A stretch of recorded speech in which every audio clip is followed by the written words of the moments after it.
I spilled the chili hot and spicy all over my blue jeans. It's kinda messy, kinda dicey, now I'm a cougar's dream. They come from the hills, they come from the trees, licking clean like lemon threads while I stand here feeling a breeze and shaking my head. Chili pants, please call me lick by chance. Chili pants, hot and spicy wild romance. Hot sauce burning on my skin while they clean the stain. Licking faster, faster again, I'm never feeling plain. Well, every spill's an adventure, turning bad luck into gold. With chili cougars pose for a picture, the story's getting bold. Chili pants, please call me lick by chance. Chili pants, hot and spicy wild romance.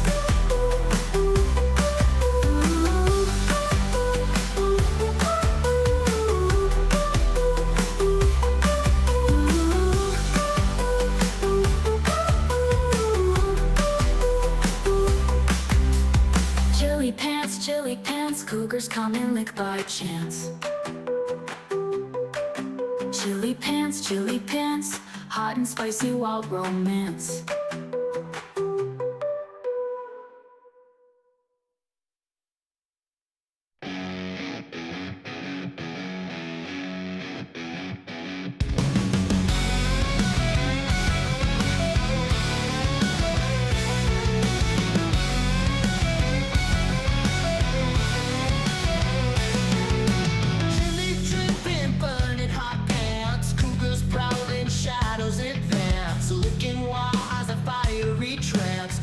My jeans, danger at a glance. Leather smelling spicy, ain't no chance. Cougars near and slow, no backwards dance. Howling moonlight, primal romance. Burning up my legs in the strange circumstance. Chili on my pants, hot mess unknown. Cougars licking clean, my fears grown. All nights, all alone. Rock and roll till the dawn show.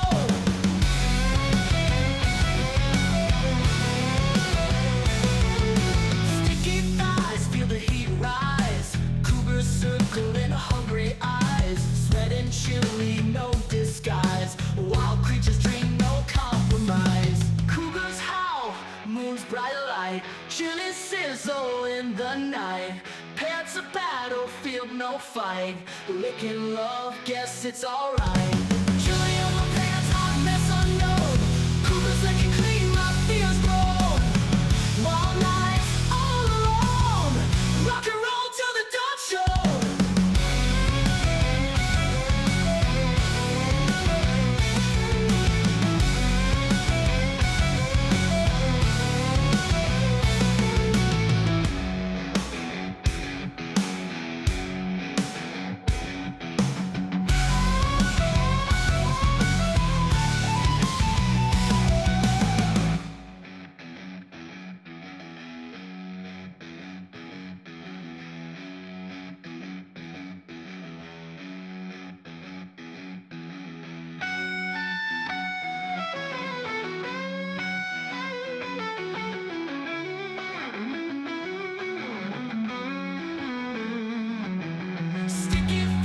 Feel the heat rise, cougars circling hungry eyes, sweating chilly, no disguise.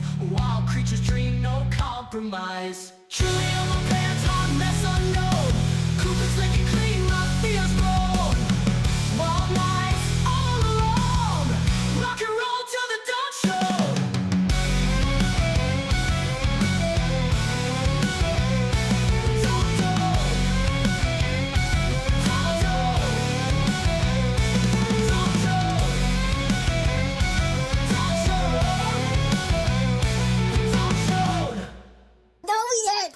You're listening to FFOP Radio.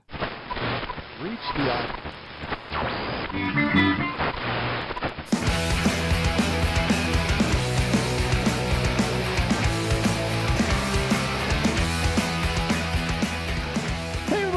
and welcome to the show. My name is Dave. This is FFOP Radio. Welcome to it. Sorry about I missed last Wednesday. I've been sick. Sorry about that. But hello, everybody in the chat. Hello, Fosco, Maxwell English, Ryan Maxwell. Yes, Fosco, a bowl of chili to... You know, those internet girlfriend breakups, they are rough. I just heard about one. I think I know what you're putting down. Maxwell English, your crazy story about getting on a bus. I love that. Oh, yeah, like this is my chili hat. I decided since I don't have to wear the over the headphones anymore, I'm going to try and wear a hat. If it's annoying, I'll take it off. But for right now, here it is.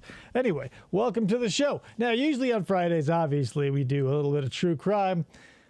I was under the weather, couldn't put anything together on such short notice. So Ryan Maxwell sent me this video. It's an hour and 13 minutes of chili training video from a little cafe called Skyline, I believe. The Pope of Chili Town. I don't have a Pope hat. I could have swore No, I have a genie hat. Sorry, I have a genie hat. I don't have a Pope hat. Anyway, here we are with this pretty intense. Like I didn't watch a lot of it because I want to sort of experience it fresh with you guys. This is a video coming from Just Training Videos, where my manners Krista is off camera. She's my co-host and producer. Hi. Sorry, I get carried away. The chat's too active. Yeah. It's way watered down, this chat. Welcome FDO. So it feels a little culty going into it. I'm not going to lie. When we first start out, we're going to be a little bit culty feeling because it's like people are insane about their chili here. I'm unfamiliar with Skyline as a concept and or restaurant or whatever it is. So we're going to be experiencing a lot of this together. They're based in Cincinnati and have locations about every 15 feet in Ohio and central southern Indiana. So, Ryan, give me a little context here, because are they just a chili establishment? Because, or are they so dedicated to chili as one of their menu offerings, they're willing to dedicate an hour and 13 minutes to it? If this isn't an expressly, or maybe expressly or exclusively chili restaurant, this is needless overkill, right? An hour and 13 minutes on chili. Ohio is spelled the same forwards and backwards if you don't think about it. If you don't think about it, it's one of those almost palindromes. Oh boy. I never waste a palindrome. Anyway, let me get this thing pulled up here. So, Skyline Chili. Again, I didn't watch a whole bunch of it. I don't know what's going on with it. It is definitely training because this comes, again, from Just Training Videos. Check them out. Friend of the show. Someday, hopefully. Okay. But let me get this big time and let's start learning about some chili because, not for nothing. I am a chili connoisseur of sorts. Anything I jump into a whole hog. And when I started making chili, I did, just that. So I hope this lives up to something. Right? Mm-hmm. Skyline is good for chili dogs, and that's about it. Oh, man. That's kind of a bummer hearing that, Fosco, if that's true, because the chili that goes on dogs is hardly the chili I want to eat out of a bowl and vice versa. But we'll see what happens. Buckle up, people. They have chili three-way, which is beans, meat, and onions over spaghetti. Ew. I refer to coming to Skyline once a week as my weekly fix. Just moved here, last Monday, and I think we've eaten lunch here. Well, one dinner here and 2 lunches. We have to have our chili fix. What a great story. Oh, boy, we have it 3 times. 3 times, people. Skyline fix at least once a week. I just have to die and go to heaven. Hope there's one up there. That's down home country salt of the earth bullshit right there. It all started with a dream. In a small restaurant on the west side of Cincinnati, a Greek immigrant named Nicholas Lambrinidis invents the taste that would drive Cincinnatians into a frenzy for decades to come. But Nicholas didn't just invent. Here's the thing. This is putting me in the mind of Portillo's. When I was in Chicago, I would, when I wasn't, poisoning my bloodstream with White Castles, I would sometimes float over to Portillo's and get a nice dog or whatever, because very few places make a good dog. And then when I saw Portillo's open out here, I was like, God damn it, can't eat grains anymore. then a uniquely delicious chili recipe, he knew right from the beginning that he wanted his whole restaurant to be Also, different in cinnamon every and way. chocolate so in he the paid chili. close attention to every guest detail. In order to welcome his guests as soon as they walked into Skyline, Nicholas made the steam table the focal point of his restaurant, showcasing the preparation of his unique culinary discovery. steamed Guests hams. could actually This feels like a YouTube documentary. Like, what are we going to, like, do I have to sit through? How much of this is going to be history and how much of it is chili? I'm watch confused. and even participate as their food was prepared right before their eyes. Welcoming and getting to know his guests was Nicholas's Hi, vision from I'm the Nicholas, start. a Greek immigrant. Before long, this restaurant concept had everyone talking. And burping into their sandwiches. Bleh. 50 years after the birth of Skyline Chili, Nicholas's All right, original so yeah, it is all just chili. vision is still intact. Guests are still greeted with a view of the steam table, and they enter Skyline with a certain feeling, like it's a place where people know them. They don't just come to Skyline to feel filled up, they come to feel fulfilled. Okay, I wanna talk about something for a minute, because a lot of stuff, like restaurants and stuff, have to move with the fashion of the time. But there's like one concept that is always kind of lame but always acceptable, and that's like 50s shit. It's giving me like those that sort of dress and the hair and the aprons and everything. Give me a very 50s feel. And like it's always around. It's one of those things that never dies. But it's like, why? Why not? I don't know. I just feel like there are so many restaurants that were like, they got somehow stuck design-wise in the 80s or the 2000s or the 90s or whatever, thematically, and they never like got out of that design scheme, and that's what killed them. And it also goes for retail stuff too. But like the 50s, you can always just, no one's ever like, oh, it's so dated, and like, I don't know. Is it just me? Like, does 50s get a pass for some reason that I'm unaware of? Steamed hams. What is a social media coordinator? They coordinate social media. Yeah. Hello. Just looked it up. Indiana, Ohio, Kentucky, and Florida are the only locations. Yeah, that's the thing. Nothing ever makes it this side of the Mississippi. Skyline is definitely more than chili. Skyline Chili three-ways, conies, bibs, hot sauce, and oyster my God. crackers have become traditions in the Midwest, much like baseball and riverboats. And the phenomenon is spreading like wildfire. Not for nothing. I understand the gimmick, and maybe I'll do something stupid at my place when I open it, but like bibs are the most degrading. Oh my God, I can't think of a more degrading like gimmick to foist upon your poor customers than a bib. Dear Lord. Across the country, and It's a rich man, poor man thing, because they'll give you one if you're eating lobster, and that costs a lot, but they'll also give you one if you're eating like hot wings or a chili dog, which doesn't cost much. Or the ribs. Very Yeah. few people live in that middle ground where it's like, I'm going to have a PB&J, break out the bib. beyond. People all over have fallen in love with Skyline Chili. But it's more You than need to just make the this chili. live? It's a feeling of belonging. A feeling of being more than just satisfied with a hearty meal. It's the whole experience, the Skyline Time experience. Making a difference in people's lives is what is important. Every time I see this guy's talking head segment, he seems like a pastor to me because they drop the color out, all Yeah. but the blue. And Got his the collar. white little shirt under there feels like he's like it's like an I Love the 90s, but they're talking to like a deacon at a Catholic church, and there's like Pastor Ken. cheese falling behind him for some reason. It's like a fever dream. To me, The people that work at Skyline restaurants really are special. We always try to make everyone feel like they're part Spaghetti. of our Skyline family. Skyline is definitely more than chili. It's our He said that people already. making Like, what a else is there? connection with our customers. I try and make a difference in someone's day.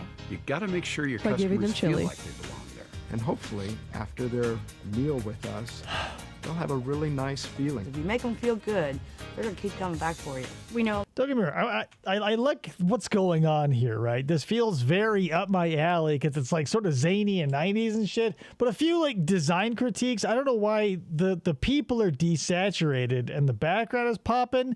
Like, I thought for a minute when we were talking about the priest character for a minute, he had like a blue shirt. And I was like, oh, I do that in my photography sometimes. Drop out all but one color and make it really pop. But that seems to just have been accident because now they're back to just monochrome. I don't know. Like, I get what's going on here, but I feel like it's a little. Do you ever guys watch do you guys ever watch Bob Ross? And he's making his painting or whatever, and everything's happening, and there's always a certain point where you go, that's where I would stop. Because he always goes and takes it to 11, right? Yeah. This feels like that, but the knob, instead of going to 11, they kept it at an 8. We know a lot of our Look customers into it. by You guys name. could We've get it built at friendships Fry's if you're from curious. Our customers. Just like the chili, I make good chili. That's the thing, though. I don't need Stag. I don't need. Who else makes chili? That's all I remember is Hormel. Stag. 'Cause you can put the fork in it. If they notice you and they see you day after day, they're like, see you, Stacy, have a good day. It puts a smile on my face. We make them feel special by remembering what they order. A lot of Fry's Electronics and Fry's Food and Drug, same family at one point. the times we order their food R.I.P. while they're Fry's standing out in the Electronics. parking lot. Guests know there's only one place they can receive service like that, and it's Skyline Chili. When we work together to create this experience, that's Skyline time. This feels like the like the chili version of Fazoli's.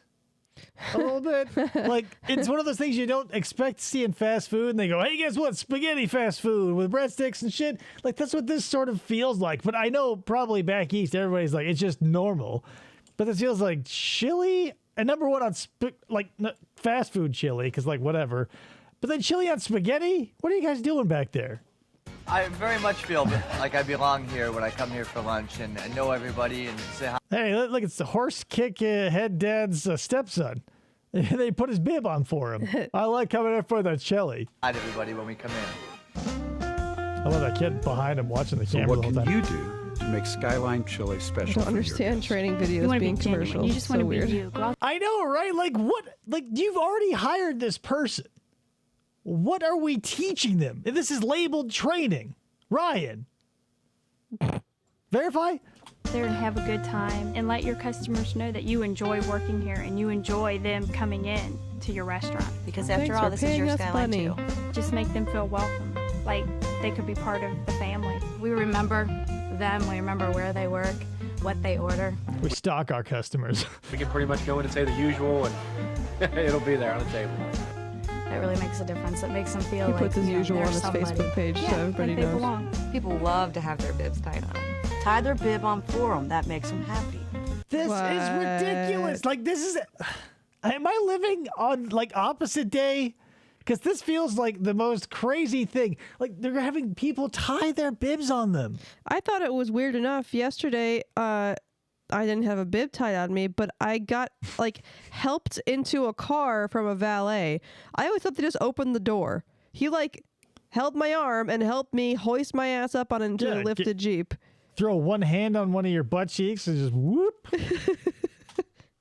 They're like, oh, all the special treatment. This is Disclaimer, you good service." cannot go in and say the usual. They'll have no idea what you're talking about, and they'll never remember you. Seriously, that is absolutely correct. I've been to places enough times that those motherfuckers should have at least asked me my name by then, right? Like, I knew their faces, I knew their names because they had to wear name tags. Not once was I recognized by face, by like, a slight nodding of the head. Like, I got more recognition from like pet store workers than I have from fast food people. And that's where I always wanted it.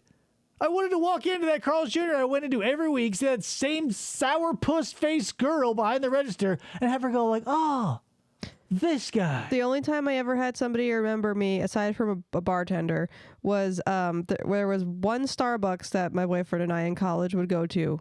And every time we went, I would get the same thing. And he knew who we were because he was very tall and like noticeable. Like you remember what he looks like, the boyfriend. And Ryan's right. You are putting on airs. Not to interrupt, but woo, valet. Service. I think the waitresses are really friendly, and that makes a big difference. Skyline's the only place you can get that. It's important for you to get to know the sense of teamwork. It's that team effort that really makes Skyline special, because with that teamwork, Everyone that we are works here able is to like interact and help each other out. Either old or dresses like they're old. We all have our certain jobs we do, but we all help each other. If someone else needed help, we would run over and help them. Take out their food, I know you're kidding. get them their drinks. When we have teamwork, David just the likes to customer interrupt benefits. me whenever I'm talking. Yeah, I love it. The customer's happy and the customer goes back. It's like my favorite I've thing to do had for everybody, though. customers come to me and say, you made my day. Skyline made my day. You walk away. Yeah, I'd take Norm. I'd take Cliff. I'd take anybody. Like, I just want someone to like recognize the way that I look, like, and say, "Oh, it's you again." At least acknowledge me. I mean, they're every like whatever.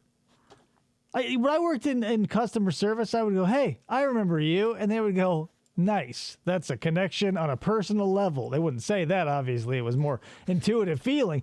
But like, hello. Walk away from an experience like that, and you I'm the feel no cheese extra barbecue sauce guy, bitch. When you see a large group or families or a disabled person coming in, you want to make sure that you do everything you can to make their visit to the restaurant as special as it can be.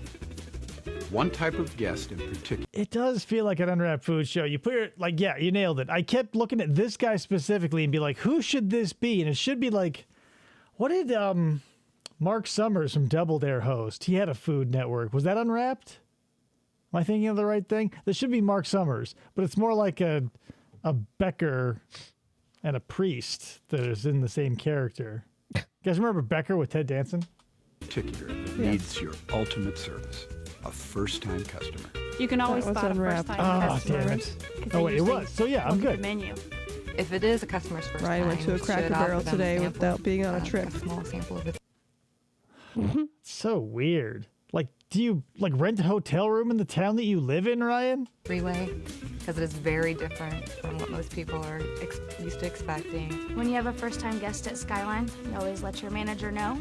That They'll way feed they you. can stop by during the meal to make sure everything's okay. And then you have to tell them how to. Okay, I want an opinion from everybody here. How do you feel like when a manager comes over and asks you how you're doing? And like, I always find it at best mildly annoying. Yeah. Right? Well, yeah, because I don't like it when the waitress comes too often while you're in the middle of a bite of food. I've had that happen, and they never time it right, obviously, because it's always like when you're elbow deep in something or you're hoisting your glass.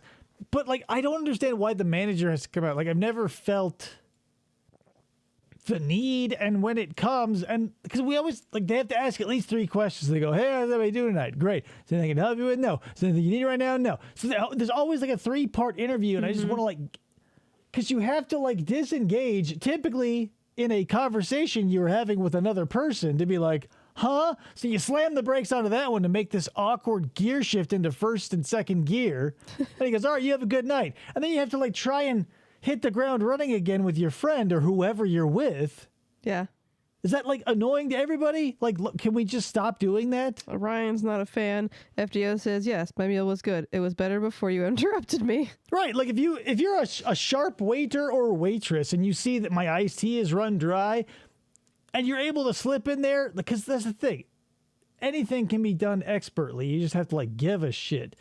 Because I will throw a bunch of money at someone who slides in and out like an iced tea ninja, right? And they come in exactly when nobody has food in their mouth and there's like a lull in the conversation. They'll just like appear like a phantom from behind a potted plant and be like, "Can I help anybody with anything?" And that's typically when you want them to be there. Right.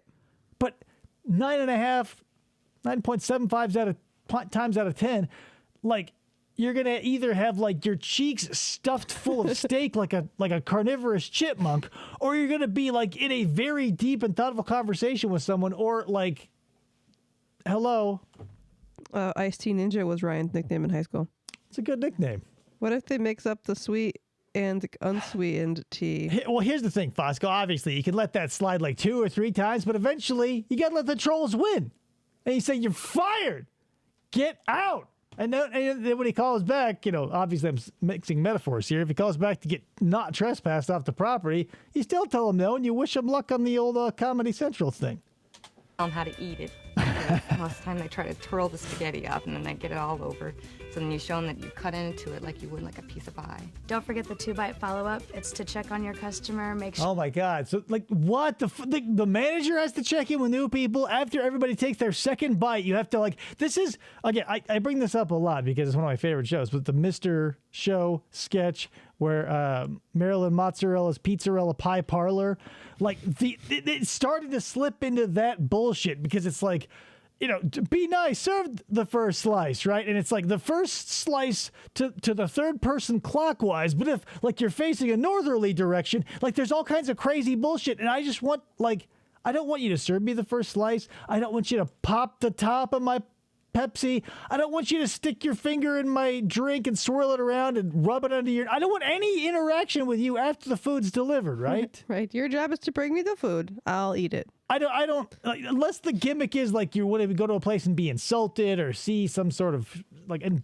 DeBevics or some shit like that. But like, typically I want to sit there and I want to eat my meal without being like harassed by some sort of food clown. I've been on a couple of cruises with my parents when I was younger, and there was one that we went on, and like you'd eat in like the front of the ship, and the waiters, when they would bring you, like your first course would be like fruit salad or something crazy, they would cut your fruit and used to feed it to me and my mom for like the first couple bites, and then they'd go away, and it was the weirdest thing for me because I don't need somebody to feed me. That's fruit. one of those concepts I think that like rich people got in love with, like when everybody was super poor and everybody at the top could basically pay anyone to do anything to like wipe your ass to like taste your food just so there's no poison in it. Like it feels kind of like they're trying to make it a rich man poor thing, where like the ultra elites, like kings and queens, will have someone to feed them tiny shrimp with a two-tined fork, and they'll like offer it on a cruise ship, but it's just more awkward because like we don't consider other people objects, and so it's weird for us to have to like interact. But also like shut up and don't talk to me like while you're serving me the food, and don't the 2 bite. It's annoying, people. It's annoying. Make sure that their food is hot, what they ordered. And I like that, FDL. At the end of the meal, you ask them how everything was, thank them for coming in, and ask them to come back. Ask them to fill out a comment card to tell what they thought about everything. If you try to get their Facebook and their Instagram handles, if they got a Twitter or X, try and get that as well. Any email accounts, phone lines, land and sell. Deliver that kind of service to a customer first time in that door, he will be back. I want to make the first-time customer a regular customer. Really? Please come back The when you do. Skyline Chili story. You know the things that Now it's time to combine learn about some make goddamn Skyline chili. Time a remarkable experience, and you know that you are the most important. I love applying mustard with a stick. I like that. It's old-timey. That's what I'm saying. Fosco, you're exactly right. If this asshole's going to feed me my fruit, at least have the decency to look away from me, right? Like, avert your eyes at least as much as necessary because I don't want to get stabbed. Important part of that experience for Skyline guests. Again, like the Mr. Show sketch where David Cross shits in a box and they deliver it to his house, or they deliver it to the show at the end. Spoiler alert. The little butt-scratching chimney sweep guy flies away. And I mean, you guys have seen that shit. You make your guests feel special, they'll come back to your Skyline for life. Because everybody wants a place where they feel they belong. Our food and environment are exceptional and set Skyline apart from everyone else. But here's your cheese spaghetti, sir. And not again. I haven't said this yet, but it keeps ringing around my head like a church bell. Why are they famous for oyster crackers? I don't do they make them there? Are they like a specialty? Because like they came free with every soup at every buffet ever. Yeah. Like, are they, because these look a little bigger than usual. Is that the thing? Ryan? Crackers? Update? Context? I love oyster crackers in my soup. It's just me, or is the narrator almost performing a little bit? I think that's what they did, is they kind of, with some like banjo and bluegrass type stuff, you can do anything over the top and it sort of just naturally meshes. the difference is you. That's what makes Sky. Because I know, if you ever get at a job where you can do something repetitively and you got music on, like when I was an electrician, I would do things along to the beat of my music. And now that I work at a keyboard, you know, if you are a sharp-eared listener, the tapping of my keyboard, you could probably pick out what I'm listening to. Skyline Time Special. Remember the keys to Skyline Time. Be yourself. Learn about your customers. I mean, look into the crackers, Ryan. I need closure on this. And above all else, show your customers that you sincerely care about them as individuals. When you put all these things together, you're going to see how special the Skyline experience is. Yeah, take it from Pastor Chili. If you give everybody that annoying first-time experience where you hassle them and, you know, stick your hands in their food, maybe kiss them on the back of the neck and offer them a little massage. Yeah. See plenty of crackers in this video. Classic. What? No! Okay, it's in chunks, I guess. So that was episode 1. A bunch of boring shit that had nothing to do with actually working here. Wow. Copyright. Phil Mastman? That's not as good as Mast and Thrust. Yeah, there was a writer, obviously. Yeah, I mean, yeah, for a pilot episode, yeah, you're right, Fosco. I may be judging it too critically because I mean, how many shows that you love, you've seen the pilot of, and you go, "Holy shit!" It's like sold. Yeah, it's like loving a car, but not really wanting to ride in a covered wagon necessarily. This is a Skyline cheese coney. It's got a delicious hot dog, Cincinnati-style chili, and a big mounted cheese. You know, Skyline sells over 16 million of these things a year. Think you might be missing out on something? Skyline, Cincinnati-style chili. Hello, I'm Matt. That was literally just a commercial. This is like a super cuts of like Skyline chili material, apparently. I'm Angela, and we don't want you to miss out on a thing. So today, we're going to show you how to make... What is the difference between like Texas chili and Cincinnati chili? Other than that Cincinnati is probably worse? Onions. No, Texas put onions in their shit. Here's the thing that I've noticed about a lot of foods is like out here in the West, it's a lot chunkier, a lot bigger. Like all the pieces are still like super huge. Whereas like the further east you move, everything gets a little bit smaller, a little more finer in the mix. That, and I think, well, yeah. Chili wise, yes, that's probably it. Because that looked not very chunky. I mean, like in general, like back east, you don't have salsa. You've got like sauce. And I wouldn't even say like everything spicy. It's like on the east, you like gravy, and it transitions in like a weird rainbow all the way to like Pico de Gallo on the West Coast. Yeah, and I think Mike Rowe. Things that come with chili, I think cornbread is more of a thing out here than it is on the East Coast when it comes to something that you eat with chili. 1,000%. Like cornbread is definitely like a Southwestern Mexican, maybe like Louisiana, but definitely a Southern thing. Make the perfect coney. Oh, thank you, FDO. Nailed it. Fucking nailed it. Awesome. Best Watch comment Lisa of the as she night. starts her shift. Someone put a star She'll in be that. working conies today. She's got a Let lot me of pull down my IBM surgical monitor. things to do to get ready for the rush. But we all know where she's headed first. Of course. The unemployment She's always farm. enhancing Oh. to wash and sanitize before she begins any food preparation. We really do care about serving our customers safe food. Why is she so the at only one here Skyline, today? we just do it. Hand washing and sanitizing complete. Lisa can now begin Excellent. getting You're doing ready for both? the rush. First, she brings out a bucket of fresh sanitizer water and clean towels. Since we make the food right before the customer's eyes, we need to keep the area clean and sanitized. Next.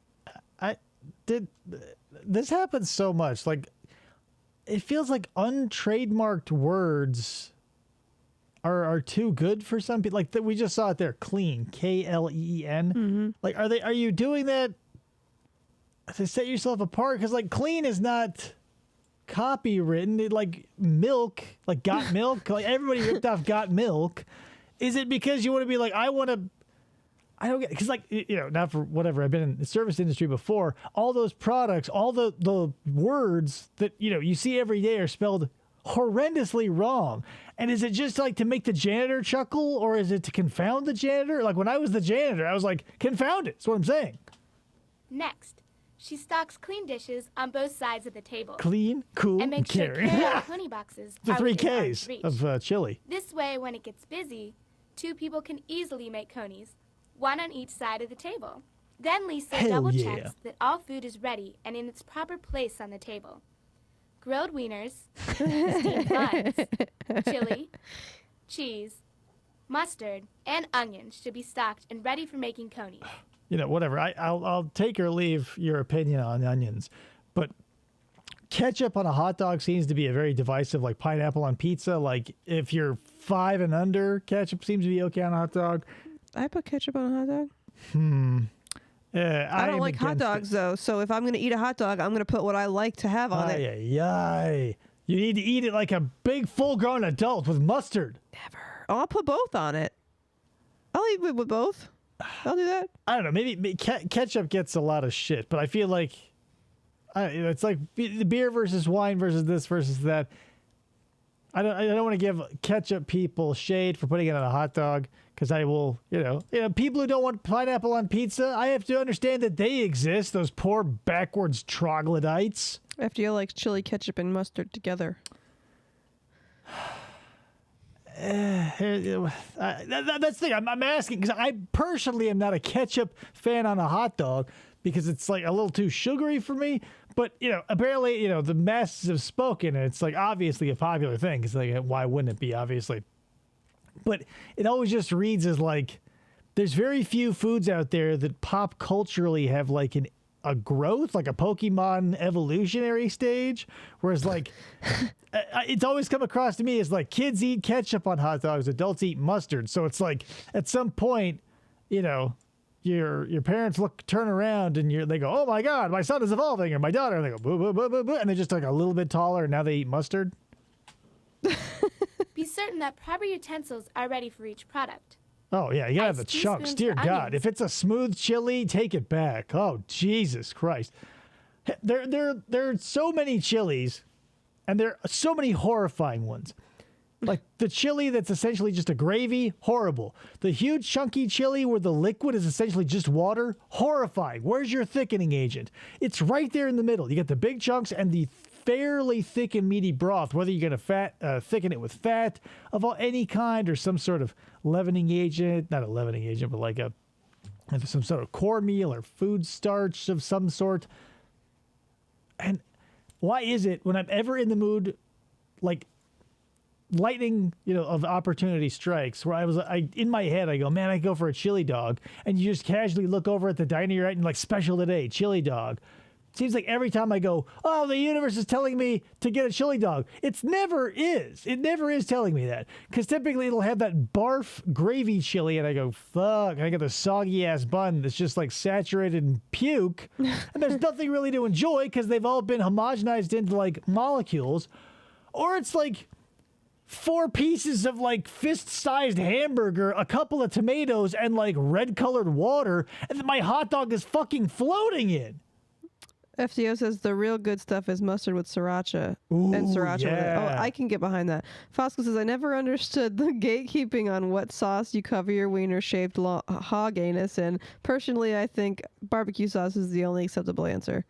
Right. See, there are weirdos like Fosco who's totally out in left field who should be totally disregarded, right? Because that we all have to live on that spectrum, and he is on that. No, I'm kidding. But yeah, like that. I think barbecue sauce would be good on it. No, yeah, any and all are fine. It's just for me, I don't like sweet on a dog, so I would go with like a Carolina style, like mustard based, obviously, barbecue sauce, because it just feels like the sweetness I'm not a fan of. The sweet and the savory, I understand a lot of people dig it. Not me. Mustard sticks, an 8-ounce chili ladle, coney racks, Oh, God, look at and that. wiener forks. During slow periods, Look at the smoothness of that chili. It looks like Wonka's Chocolate Factory delivered like a pot of their finest, batch. It's insane. It looks like barbecue sauce cover from the here. cheese and chili cracks with lids to maintain quality and temperature. Hey, it looks like we're about ready to roll. Not quite. Don't forget about Stack stocking those backup buns. products so that we don't have to leave the steam table area during the rush. Stock backup packs of buns on nearby shelving. Bags of wieners should be placed in a reach-in nearest the grill. Usually the bags are below the wieners, but I'll give it a pass. Pans of shredded cheese and backup mustard Right, and gentlemen? onions should be stored in the nearest reach-in. And here are a few more tips. Roll the wieners on the hold side of the grill at least once every 5 minutes to prevent burning and to maintain proper temperature. Oh, that is an interesting point because with a patty, right? Because like I've often wondered why can't other most fast food companies not do hot dogs because they're not set up for it. They require attention because they're cylindrical. Like a patty, you can cook it on a thing and an automated thing can flip it over and cook it some more. I don't know why most places can't figure out, like, I feel like Freddy's can handle a good hot dog. There have been other, but you have to, specialize in it. When people try to, backpedal into hot dogs when they're set up for burgers. Yeah, you'd have to have something with, an automatic roller to constantly keep Right, and that's why they put them in the gas stations. Yeah. But you can't. But these are on a grill. Right, but like if you wanted, that's the thing. You don't want to see just a bunch of wieners Steamed on a wieners. rolling grill, right? You want to see some poor, sweaty, greasy kid dropping his flop sweat all over your food. That's why I go to a fast food restaurant. Yep. Check the water level in the bun warmers before the rush and fill as needed. Gross, Fosco. Soft, steamed buns are critical to making the perfect coney. Use buns in a Hey, you ever try to bite into a hard bun? rotation method established for your restaurant. Once a warmer empties, refill it before heading on to the next warmer. And remember at all times, Yeah, people totally put up with a half-ass burger. You can't. There's something about a dog that requires extra care and love, and burgers don't need that. Burgers are there. They're like the pack mule of the fast food world. Mm-hmm. You can do whatever you want to them, and they'll accept it because they're low effort and low maintenance. Dogs are the thinking man's meat tube. to make conies on the rack from start to finish. This will keep the buns from getting soggy and make sure that the chili goes into the bun or back into the crock. The only exception is when making single conies or sandwiches, they can be made in your hand. Your training coach will show you this later. No gloves. Let's recap this. Well, she washed and sanitized her hands. What else do you want from her? Look, see? Look at that. Fresh sanitizer. Look at how much sanitization goes on. Don't know if it's a hot take or not, but I only like my dogs boiled/steamed. My mom used to always boil her hot dogs. I don't know if it's a hot take or not. I'll take any and all. I like a good grilled dog. I like a good boiled dog. I would much rather eat a hot dog that's from a grill than boiled. But let me tell you this, though. If you haven't tried it, give this a shot. Do a bacon grease pan-fried dog. Oh, yeah. You're going to have to keep them rolling, obviously, because, again, the hot dogs require a lot more attention and love. But if you got a nice, deep stainless steel frying pan, put about a half an inch of bacon grease in there, real shit, don't use any canola or any of that bullshit. But just keep them rolling through that fat and watch your forearms. Maybe cover them up every once in a while and give them a good shake. That's a secret menu third option. Because if I'm lazy, I'll do the boiling. If I'm feeling festive, do the grill. If I'm feeling classy, yeah, you fry them in bacon fat, my friends. Yep. Also, Thinking Man's Meat Tube was his nickname in high school. It's easier to replicate a fast food style dog. You could buy the dogs, buns, and whatever condiments. Now that we're ready for the rush, let's start making conies. Skyline conies. Once you eat the real conies. thing, nothing else will do. Matt, why don't you show us your stuff? I mean, if you're a hot dog fanatic, connoisseur, or whatever, and you haven't come to the Southwest, like Tucson especially is famous for their Sonora dogs. And, it's a culinary peculiarity that is just an amazing, because I was, traveling around the state doing odd jobs for these banks all around the whatever. And when we were in Tucson, the place called Huero Canero or something, it was just like a dive, it was like half of an airplane hangar, it looked like. It was just like this blown out old place, but it was fucking packed from soup to nuts with people standing room only eating these Sonora dogs. And it's like worthy of Guy Fieri's Diners, Drive-Ins, and Dives, as I'm sure they made it on there, or whatever the case may be. But the Sonora, everybody's got their own type of dog. So that's what I'm saying. It's okay to have ketchup or whatever, because maybe you just come from a boring place.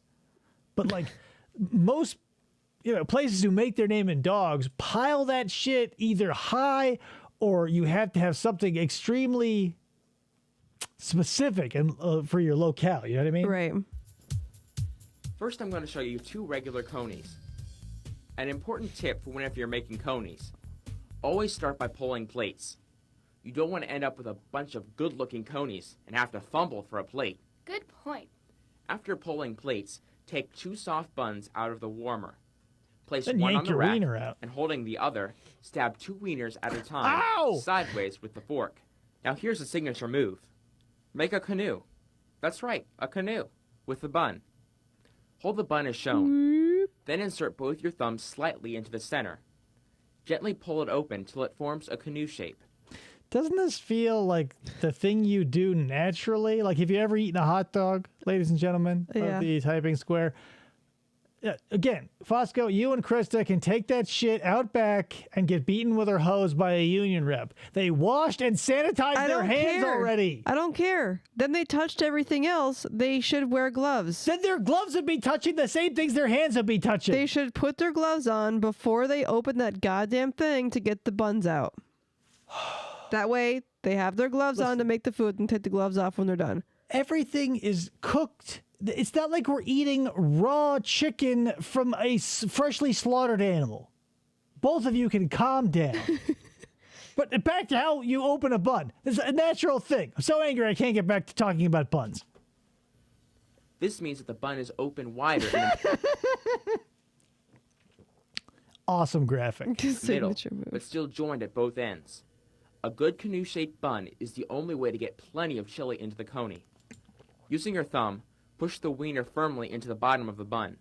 This will help to keep its canoe shape. Then place the bun on the coney rack with the flat side against... I bet Dave has a lax position when it comes to peeing in pools. Do I feel like I'd have a lax position? Like, I don't... Like, not since I've... Last peed in a pool? Last peed in a pool have I peed in a pool. No, like, I understand that, especially in public pools, like if you live in a community that has a pool, or even you go to a family member or friend's house, there's going to be piss in that pool. Be the change you want to see in the world, right? Like, I constantly, when we go to the local pool in my community, I'm always making sure my kid, if he has to pee, we do it outside the pool. I don't want to add to the problem. I realize there is a problem and there's nothing I can do about it. But I'm not going to add to it. Like the plastic island out in the ocean, I'm not going to go out there and throw a bunch of Tropicana containers on it. against the flange. Pick up the other bun and repeat the same steps, placing it on the rack with the flat side touching the other bun. Pick up the rack. Oh my! I do not doubt that, Fosco. Human beings are disgusting, and people. I mean, I get it because we've all been fed that line where we go, well, you know, piss is sterile. If you've seen Kenny versus Spenny, Kenny goes and pees in the pool when they're in Cuba. Unconfirmed. Obviously, we don't see the arc, but I mean, Kenny's the joke an is asshole. implied. I'm sure he probably did.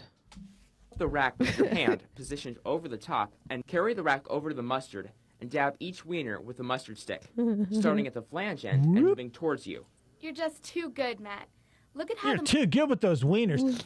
That's such a small amount of mustard, though. Am I alone there? Every time that we see them use the stick, I'm like, And I noticed you always hold the Like, I would roll an entire stick's worth of mustard onto one dog. These guys are stingy with, like, the cheapest ingredient. rack over the product you're topping. Now, holding the 8-ounce who doesn't chili love ladle Pete and Pete, like you would a FDO? pencil. Oh my God, look Stir at this the chili garbage. in a circular motion, bottom to top. Oh, Lift the ladle bleh. 1/2 to 3/4 full. With the coney rack over the chili God, crock. look at how carefully watery ladle and chili thin into the that center shit of the bun, is. where it's the widest. Pour just enough This is my nightmare. to cover the wiener and fill the bun without it running out. Start at the flange end and work toward you. Wow, Matt. Great chili action. wow. Thanks, Angela. Let's see that in an instant Now move the replay. rack That's over why they the cover onion it with container cheese to, and holding to the soak spoon in some of with the your thumb on watery the handle stuff. near the bottom. Portion one rounded spoonful Brown gravy evenly over packets. each Seriously, I'm coney. Do saying. it in a sweeping motion, starting from the flange end and working toward you. Make sure you get good end-to-end coverage. Wow, good end-to-end coverage on those buns, Matt. To plate, hold the rack over the plate so the conies are Hold your rack over the plate and shake them. positioned So exactly you're gonna make where your you money. want them to end up. Then lift the ends nearest you so the opposite ends touch the plate, and pull the rack towards you. The conies will land perfectly in place. Perfectly. The skyline coney: bun, wiener, mustard, onion, and chili. No cheese. That looked easy. Lactose Well, it intolerant. might look easy, but you'd I better mean- make sure you're using soft. I mean, I've always had conies with cheese, typically. Maybe this is a local... No, they usually cover them with cheese. All what's the the- other what's the ones were. deal? Maybe this person steamed that buns ordered is and just getting them open wide doesn't in the want middle. cheese. No, they're tell not. you- They're not going to show you like the first training video about canoeing your buns and filling them with chili. Like, oh, and P.S. It's a special order. What? I'll make 2 more conies, and this time you point out my skyline technique. Okay. First, you pull 2 soft, warm buns, put one on the rack, keep the other in your hand, and stab 2 wieners from the side. Way behind already. Aha! You make a canoe. You canoe it. Press the wiener into the bun and place on the rack. Now do the same with the second bun. Oh. Open it. Show it to the camera. Spread it nice and wide, and money shot. Rena goes inside. Carry the rack to the mustard and dab each wiener with the mustard stick.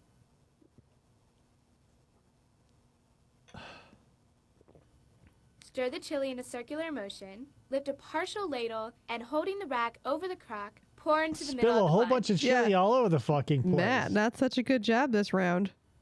Bring the rack over to the onions. Drop a bunch of chili into One that shit. rounded spoonful over each coney. Okay. Now Now you're going to touch the Oh, my God. Yeah. Okay, This Angela. is a disastrous run, and they kept it in the training video. This is something that should have hit the cutting room floor. Ready for a classic?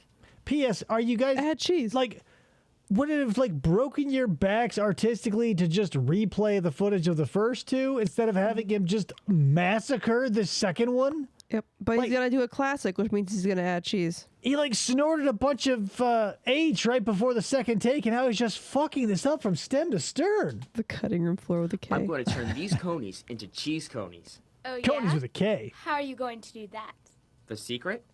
The secret? Cheese. I'm going to pick up cheese in my fucking hand and put it on the conies. A cheese coney is simply a coney. Add cheese. I knew that. To make a Did cheese you? coney, move the rack over the cheese pan. Gently fluff the cheese with one hand and pick up a small portion with your thumb and fingertips. Listen, I spent 6 months as a cheese fluffer back in the late 90s. I don't want to talk about it. Get all Place your the cheese fingers on top into this and walk it cheese. into place. It should cover the length of the bun. Lock it in there. Again, Make sure you position get a bunch of cheddar under your nails so when you go and hand your food to people, you got a Ugh. nice orange stripe under each them over the cuticle. plate. Lift the ends and pull the rack towards you. Place on a serving tray for But here's the thing. Stupid me. This is why they couldn't replay the first bit of footage because we were adding cheese. But what stopped them from doing a second take where he didn't fuck it up from stem to stern? Nothing. They don't want to waste the wieners. And they couldn't, like, you know that, like, these were just going to the crew. Look, do you want to be a for wiener immediate waster? delivery to the customer. And Stab there those you have wieners. it. Lots of chili, a lot of great skyline taste. I don't know, man. I learned a lot. How about you? No, I didn't. When Coney I orders knew how to are make a called chili on dog before, and I screen. know how to do Coney it now, orders- but A, maybe less so. Pull buns and start making them. Coney orders B, are called Pull plates or boxes or come and up then on start the screen. You should C, pull the add water buns to and the start bun making them. Pull plates and boxes and start And making. the answer is B. Bet you didn't let me read the whole thing because That way you David won't didn't have to pause it. fumble for a plate or No box one when you're cares. holding Like, the we're rack not going to be and made. Like, I It's a know how to make a quiz. coney dog. I know how to make a hot dog. Like, this is it. This is for people who have never, like, walked outside of their house before. This is the video you show people. Like, this is their first job. They're 16, and you can't trust them. Plus, it helps you to remember how to plate or box them once they're made. The keys to making the best tasting cheese conies are A. Make it yourself. All of Use the only above. soft Yes, you're right. steamed buns. B. Open buns into a canoe shape. Or C. The more cheese, the better. Or form the buns into a teepee and pour the chili over the top. If you've ever eaten a Skyline cheese coney, then you know that A and B are definitely key. Soft, steamed, But canoed buns more filled to cheese the is the, top with also a better great because it's a tasting chili cheese coney. and just the right amount of cheese. So Too much, and it tastes like a big cheese sandwich. Nothing. Yeah, if you have 4 inches of cheese, that's great. 4.5, 5 inches of cheese, it's like, where's my hot dog? And that disgusting gray chili I love so much. compares to a perfect Skyline cheese coney. When making steamed conies, buns. you should A. Pull Steamed buns wiens. and open into canoe shapes, then stab and gently insert wieners. B.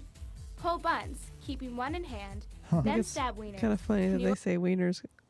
I not just always hot pull dogs. buns and then stab wieners. I never do it the other way around. buns, and firmly insert wiener, rack, and repeat. If you pull and open all your buns on the rack first, Is anybody else at half-mast? Be honest. then wiener, they won't keep their canoe shape, which means they won't hold enough chili. So B is correct.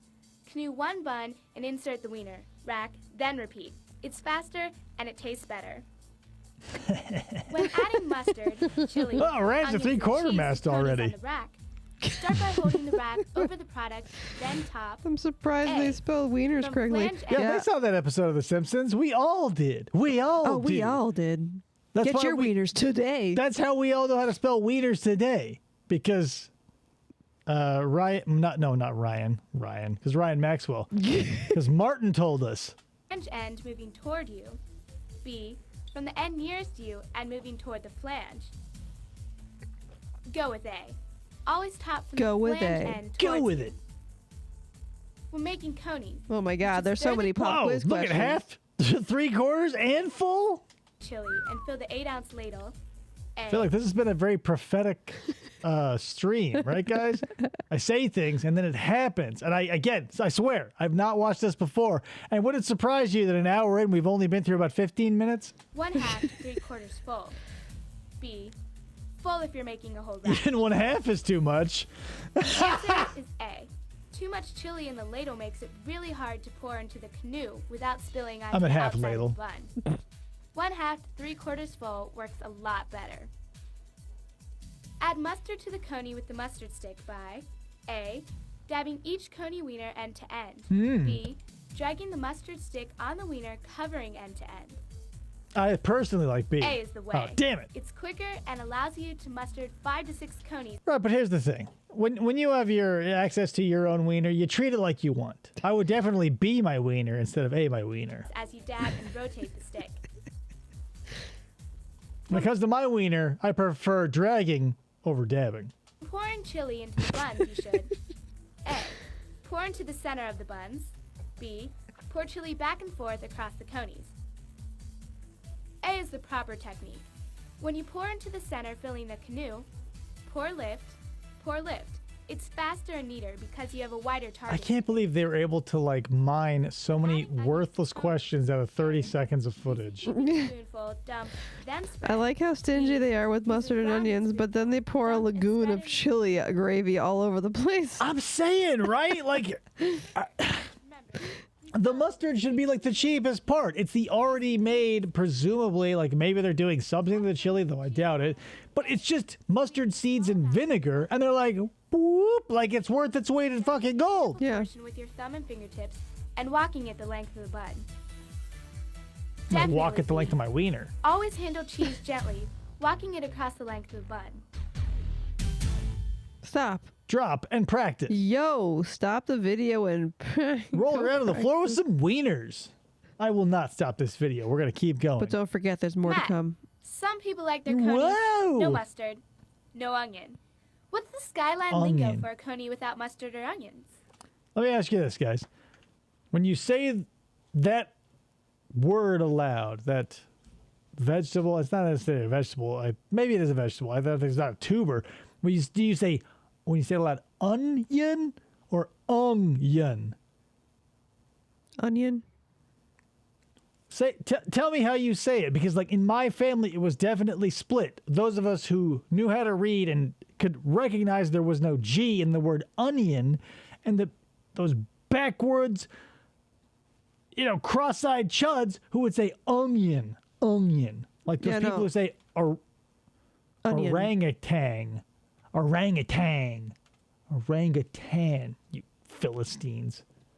Onion? Onion. Yeah. Onion. I would take onion over onion, but FDO, I'll take it. Onion. There's no G, so that's totally fine. Ung. What's up with those people? They're still out there. It's like the mullet. Even ironically, you could say, oh, well, people are wearing it ironically. No, there are legitimate mullets out there. People are out there saying onion. We call it a chili wiener. It's simple to make.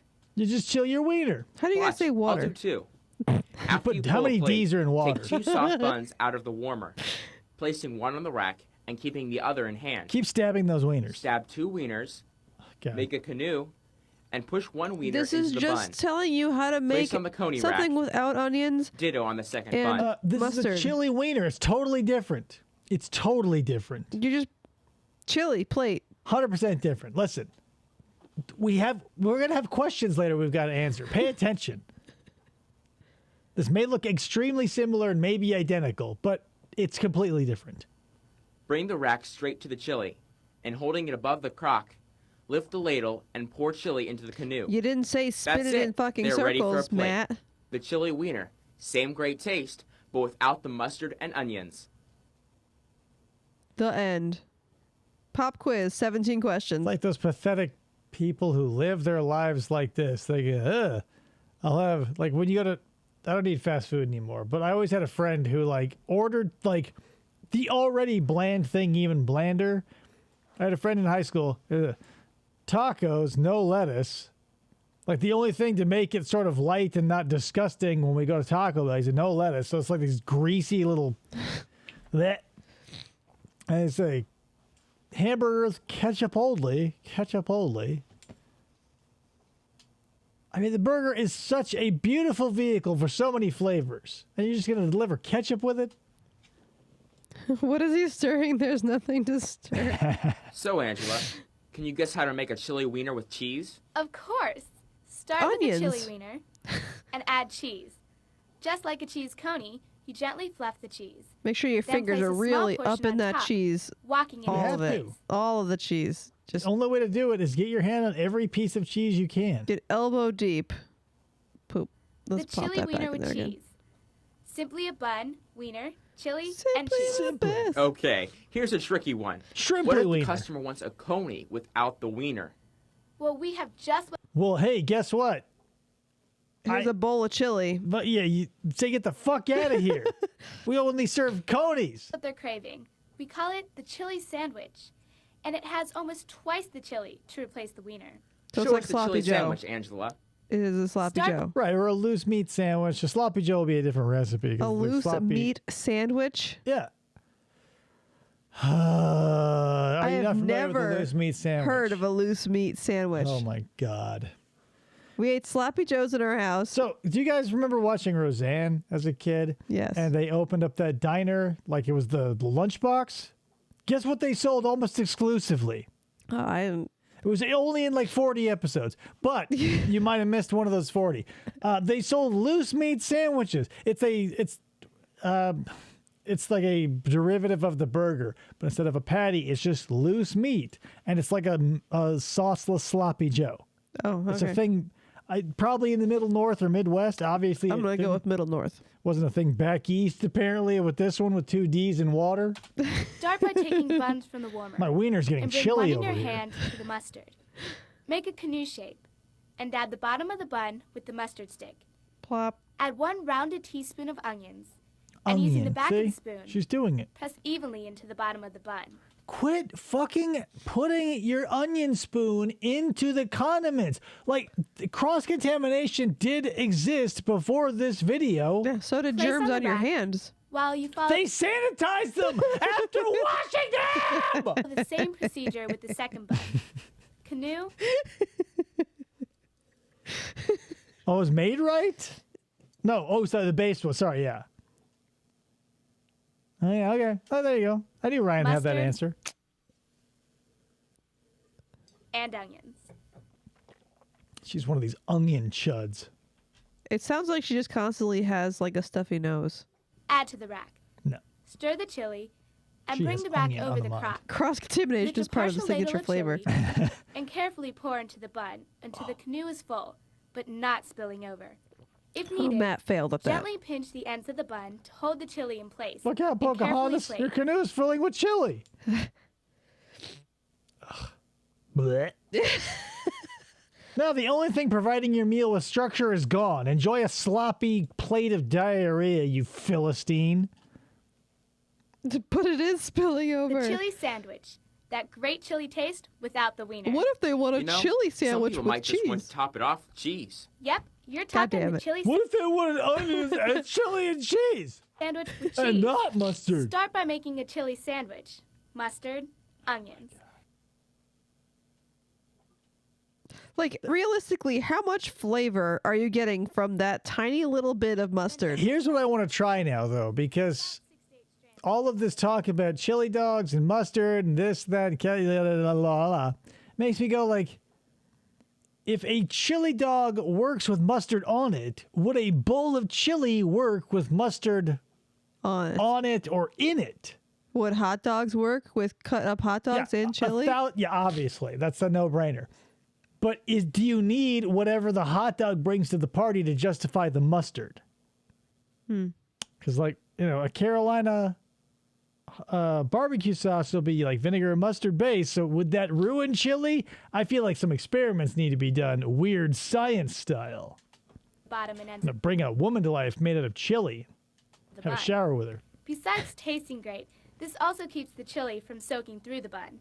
Watch. It also helps you build up Here your goes cheese again. core under your nails. Mustard.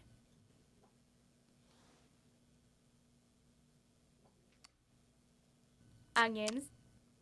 I'm glad whoever was in charge of this decided not to spring for the background music. Cheese. Gently press. Pretty cool, huh? You guys don't know how to make our spaghetti? Place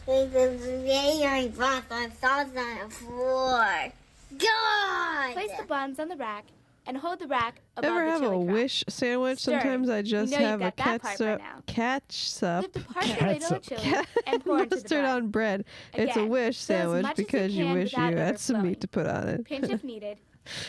That reminds me of a jam sandwich. I think Tom Hanks in some movie talked about it. You take 2 pieces of bread, you jam them together. Ketchup. You have to write like that middle ground of the ketchup. Ketchup. It's like must mayo stirred mayonnaise. And add the cheese. Ugh. Add a pinata's worth of cheese. God. You know, that's the proper technique, though. For serving cheese, that is the proper chili technique. sandwich with cheese. Just what the chili and cheese lover craves. You know, it seems like there are lots of What if you crave a wiener of a different fashion? We got plenty of glory holes in the bathroom. Pony varieties at Skyline. Stop playing with the cheese. That's because our customers Oh my God. This is like, again, the Mr. Show, Maryland Mozzarella's Pizzarella Pie Parlor. Like all the P's, the P words that show have up. created their own favorites over the years. And yes is the answer to any request. Like, what about our customers that want their sandwiches without mustard or onions? No. We simply make them plain. Here's a chili sandwich with cheese plain. Holy shit. Start with the bun. What if someone Skip doesn't the want a mustard and bun? onions. Just add the cheese. You guys know how Taco Bell has like 3 ingredients, but they have a functionally unlimited variety of foods? Imagine watching a piece of training material that went over every possible iteration. You'd be there until you're a skeleton, and guess where we're headed? Ryan wants you to say the Mary's Mom whatever pizzeria 3 times fast. Oh, Maryland Mozzarella's Pizzarella Pie Parlor. Maryland Mozzarella's Pizzarella Pie Parlor. Maryland Mozzarella's Pizzarella Pie Parlor. Cheese. And the chili.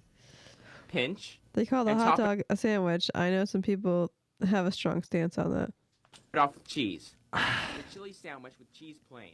I'm not willing to make a strong opinion one way or the other, because, I mean, technically, I can see where they're coming from, because you know how, like, a sub sandwich, sometimes they'll just cut it in half and it's still connected through some viscera there.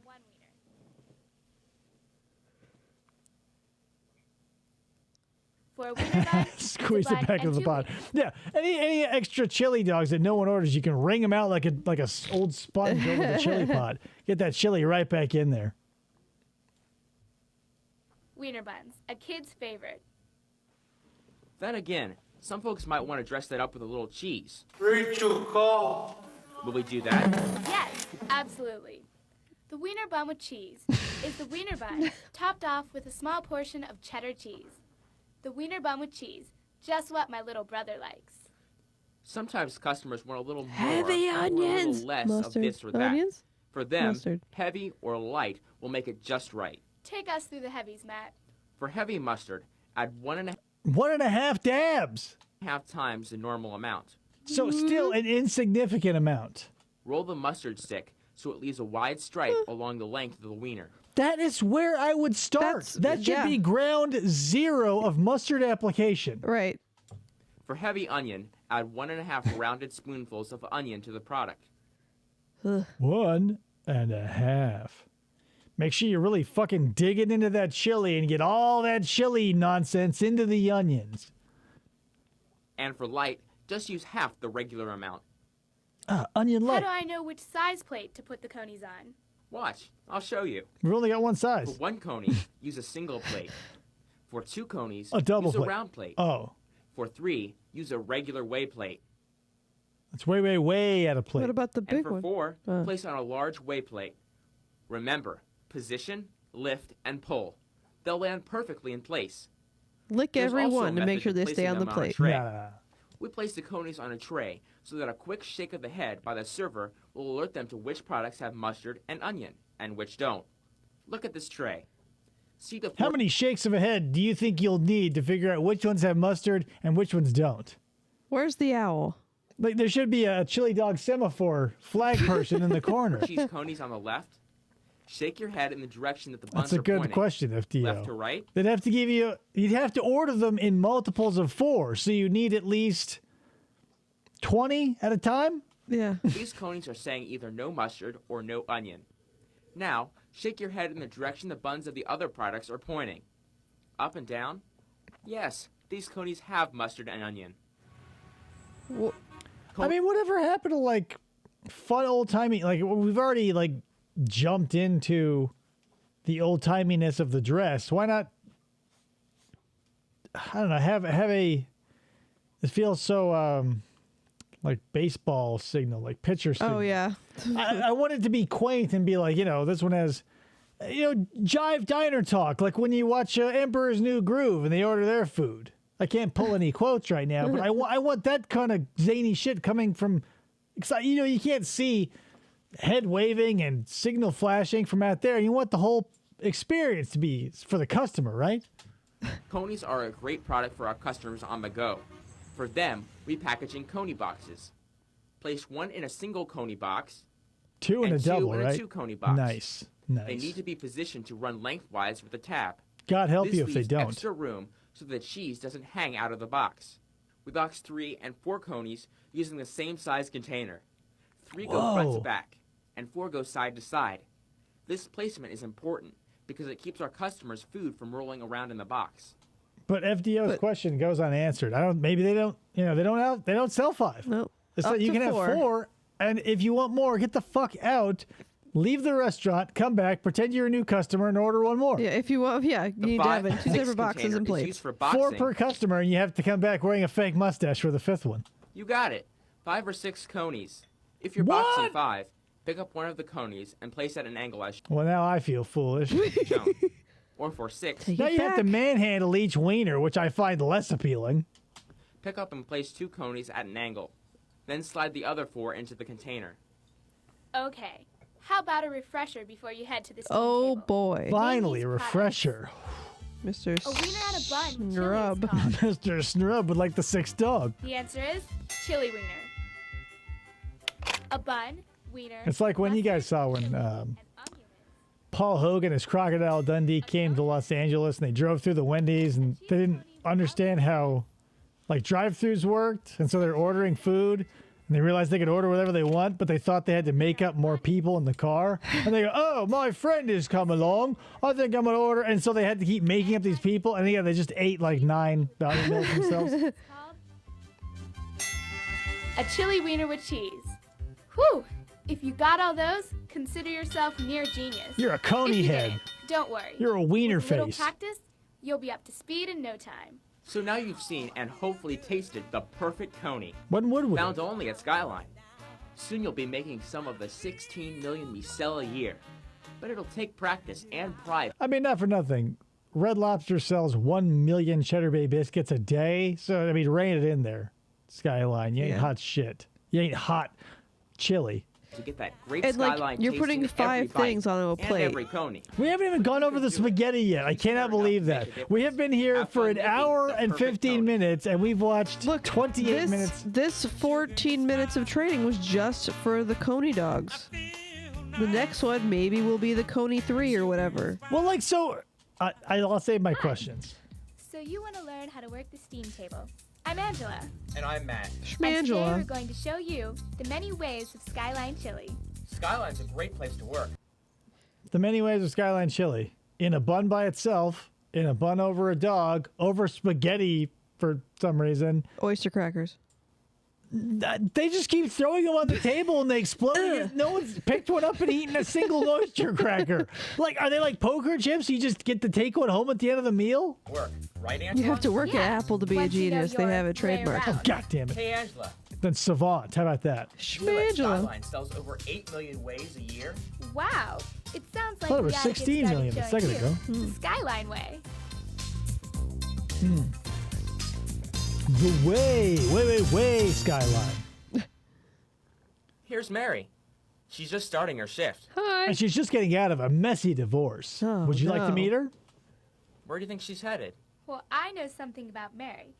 She's A singles bar. heading to the first place we all go after clocking in. Diarrhea. Wash your hands. Oh, yeah. Before Sorry. We don't beginning need any gloves in food this place. preparation, employees must always wash and sanitize their hands.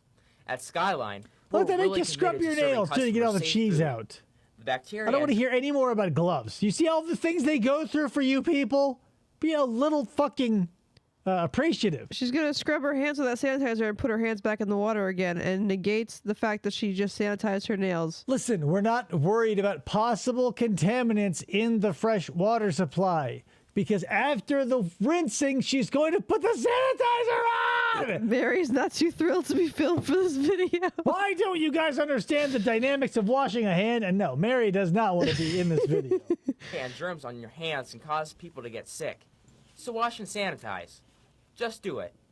Look, Just do it. It's And then almost touch Skyline everything time. else in the kitchen. Let's see what Mary's doing to You can't, like, what do you want them to do? You want them to change gloves like they're surgeons every time, like, oh, I open a drawer, de-glove, re-glove, made of Coney. I want them to have gloves on when they're making the food. And that's it.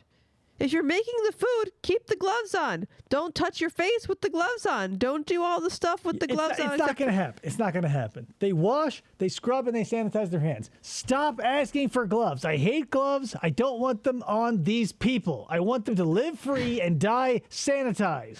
She God puts damn the it. sanitizer on her skin, or David loses his mind again. to make sure the rush goes smoothly. First things first. She's bringing out a bucket of fresh sanitizer water and clean towels. Since we make the food right before the customer's eyes, we need to keep the area clean and sanitized. Oh, so presumably, okay, so then hopefully, I take back what I said earlier. I'm eating a lot of crow during this episode too, but like, it does feel like since they're going to see them making the food, then we could probably forego the kooky dialogue. If they're giving like signals, people can see that. So I take it back. It's not as kitschy. I'm not happy about it, but I understand it and I'm rescinding my criticisms. Next, she stocks clean dishes on both sides of the table and makes sure carryout containers are within arm's reach. Where the dirty ones get Then, stocked. Mary double checks that all the food is ready and in its proper place on the table. Mary should wash her Onions, hands again before she touches cheese, the food, but she's not chili, going to. Spaghetti and beans should be stocked and ready for making ways. Be certain that you have the proper utensils. In Oh each yeah, there product. were also An 8-ounce beans. We chili didn't get ladle, into the beans yet. Spaghetti forks, And that. a bean Oh, the spoon, spaghetti. Oh, God. a 6-ounce ladle, and iced teaspoons in the onions. During slow periods, Iced tea cover the spoons. cheese, Sweet and iced tea? chili crocks, and spaghetti crocks with lids to maintain quality and temperature. We don't cover the beans because that would make them mushy. Hey, it looks like we're about ready. But don't forget about stocking backup products so that we don't have to leave the steam table They only stock one person per shift. Yep. area during the rush. Yeah, that would lead to some major stress. Stock backup pans of cheese and onions in the nearest reach-in. And let's not forget about backup pans of spaghetti. Yeah. Make sure they're 3/4 full and covered before placing them in the reach-in closest to the steamer. And check People if love there's backup smoking out by the spaghetti in dumpsters steamer after when that's you're where having the a cool rush. kids hang out. Just a few more things. Since cheese tends to clump during storage, fluff it when you bring it to the Constantly massage and get your nails really dug into it. And speaking of cheese, now that your stock work is done, want to Oh, practice yeah. some Michael Jordans?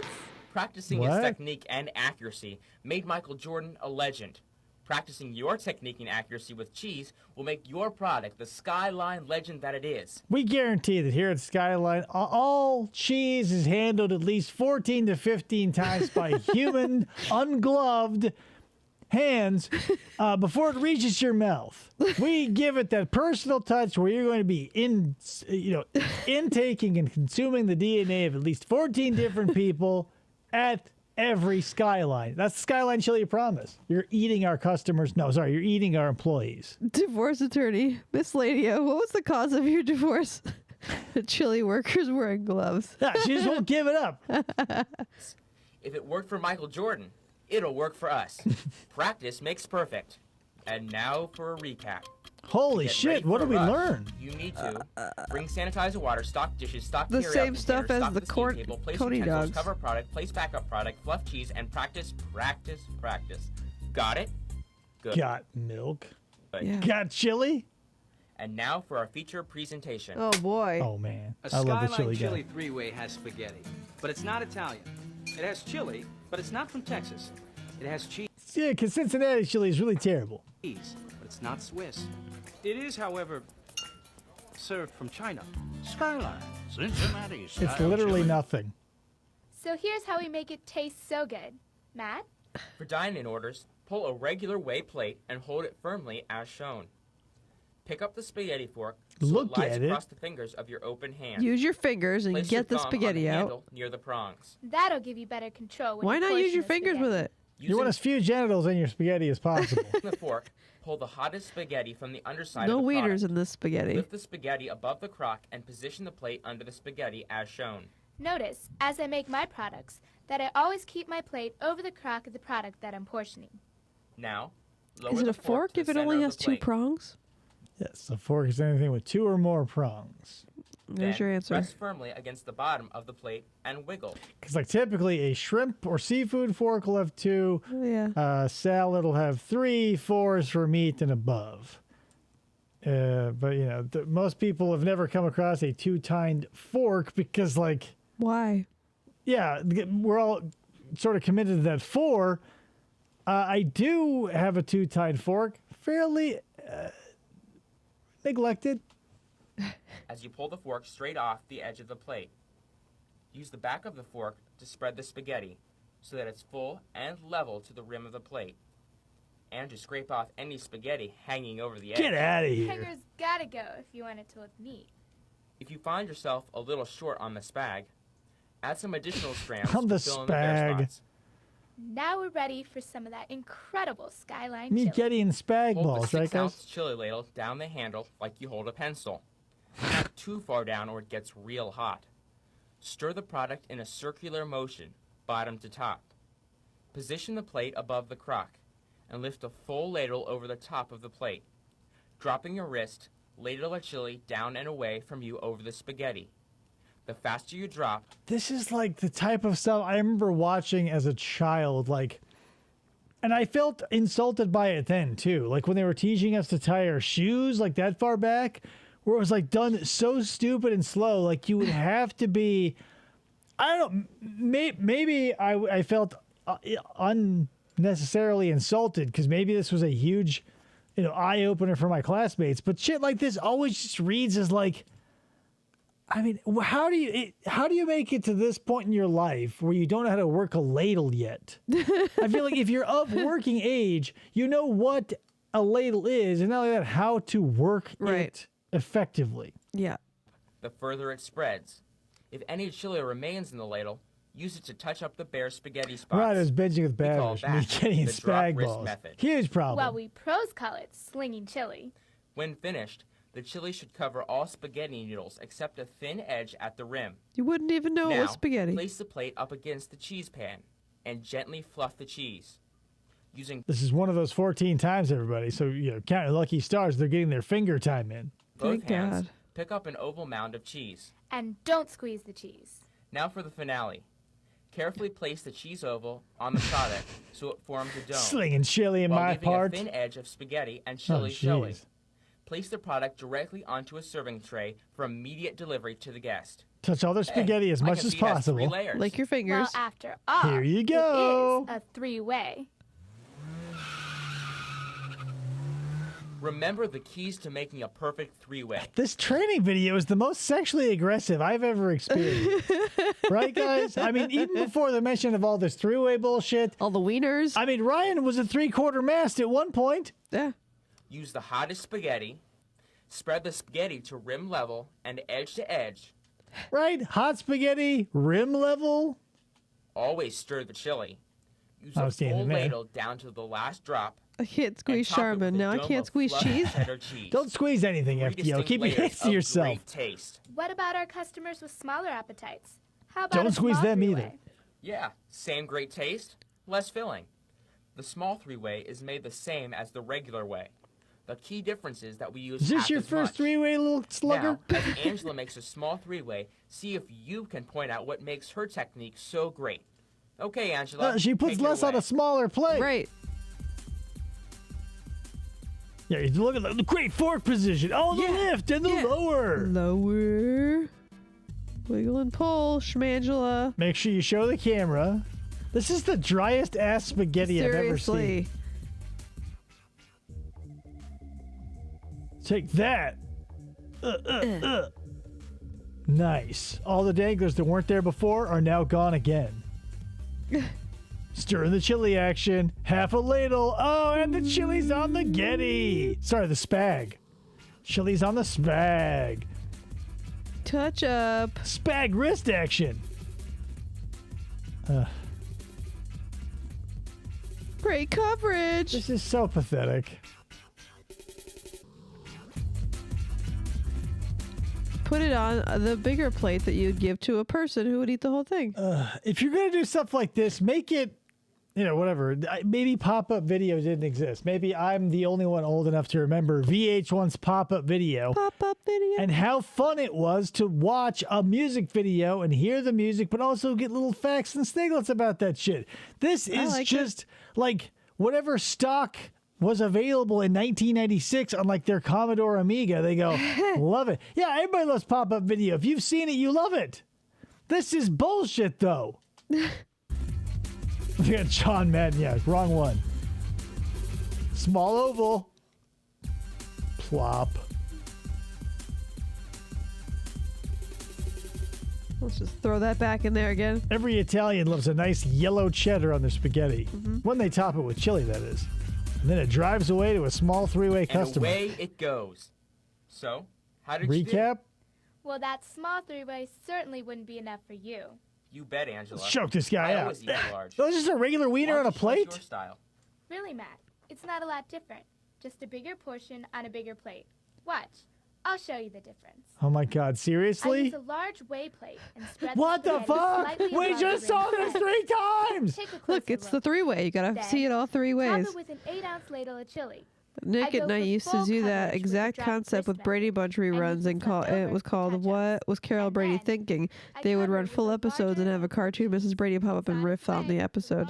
I love that shit. Pop-up video was like one of those things. It was like, That's how it was. Pop-up video. Didn't it sound like that? yeah. And Okay. like, it was kind of like the same time frame when VH1 and like MTV were doing like I Love the 90s or whatever. So you'd have Yeah, like a bunch of talking heads and they were so fun. I loved all the graphics and shit. And pop-up video is one of those things. They're like, I never knew it was going to be on because I didn't watch VH1. I was an MTV kid when I could get it. But it was so like, it was like a nugget of gold every time I caught it. Yeah. How about the four-way? It's a three-way. Head egg with for the their addition of diced Parmesan. onions or red Gross. beans. Notice we put the beans on the spaghetti. Whoa. Then add the chili. This is a Careful not four-way. to drag the ladle. How or does your you'll lose chili not have beans in it already? Here's how we add the onions. Not everybody Hold likes the onion beans. spoon with your If you like chili, you're gonna have fucking beans. I thumb on the agree, but handle like, near You the bottom. Cincinnati idiots. For a small four-way onion, dump 1 heaping spoonful on the chili. For a regular four-way, dump 2 heaping spoonfuls. One Let me at guess, each end. 3? And for a large Yeah. four-way, dump 3 heaping spoonfuls. One at each end. You and guys one get in the numbers, middle. right? That's why we Spread hired the you. onions evenly over the chili, using the back side of the spoon. This ensures that the customer gets the full flavor of the four-way onion in every bite. Finish by topping off with the ovals of cheddar cheese. Now, here's the scoop on how we add the beans. Start with a plate of spaghetti and add as follows. Hold the bean spoon slightly down the handle. When adding beans, always lift them from the crack and shake the spoon up and down to Wow, they must really care about their beans to give us like this glorious slow-mo action, right, guys? Like, I mean, I know we've been hammering the chili pretty hard, but look at these beans. drain off the water. For a small 4-way bean, I'm saying half a FDO. for Yeah. regular, use a rounded spoonful. Notice how the beans are dumped in a sweeping motion away from you, and how the back of your I do love a good bean though. Like when you're a kid and you're exposed to very little. Maybe if you're not white bread like me, I was like refried beans was the thing that always was around. But like homemade cooked like pinto and black beans, unbelievable. The amount of things you can find. These don't really look that appetizing though. back of your spoon is used to spread Slow-mo them evenly for action. tasting every bite. For a large, use a heaping spoon. Then finish topping with chili and cheese. God, if beans about our didn't take customers 40 years to make, I'd probably make them every day. They want it with the works. We make our 5-way. What the 5-way fuck? is made just like the 4-way bean. Spaghetti, bean, chili. Then we add onions using the 1-2-3 portioning method. And Oh. top it off with a mound of cheddar cheese. I don't know why I thought the 5-way would add mustard because I was still locked into the chili dog mode. But I mean, what isn't crazy? Isn't it though? Right? Like this feels like there was definitely a time. Maybe that time is now for some people where this was like acceptable. You go, yeah, I love this, but like, I feel like we've moved beyond this where this just sort of feels like a confused bowl/plate of slop. Like the chili dog will always be, but the chili spaghetti 5-way feels like, if anything, it's going to stay local, like olive mayo. As always, place a finished product on a serving tray for immediate delivery to the customer. The 5-way. We top it all the way.